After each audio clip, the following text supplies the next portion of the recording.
এই হচ্ছে মানিকগঞ্জের টোটাল 5টা পাম্প। এই হচ্ছে পদ্মা পাম্প। এই পদ্মা পাম্পে লোকজন এসে দাঁড়ায় রয়েছে, তেল নাই, তেলের সংকট। বলতেছে রবিবারের আগে নাকি তেল দেবে না।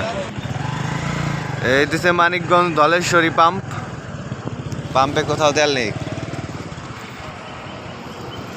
ভাই বিরাদাররা আসছে, সবাই দাঁড়িয়ে আছে।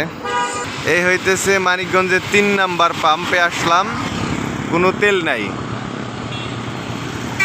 তেলবিহীন পাম্প। এ হচ্ছে মানিকগঞ্জের গুডলাক পাম্প। এটা সবচাইতে নামি দামি বড় পাম্প। ঝোলায় রাখছে, তেল নাই। এদের সাথে কথা বললাম, রোববারের আগে নাকি তেল দেবে না। বিভিন্ন ধরনের গাড়ি এসে দাঁড় করে রাখছে। Goodluck CNG pump. এই হচ্ছে মানিকগঞ্জের 5 number pump, Rahman CNG pump. তেল নাই, কোনোটায় তেল নাই, অফ করে রাখছে সব। Rahman CNG pump.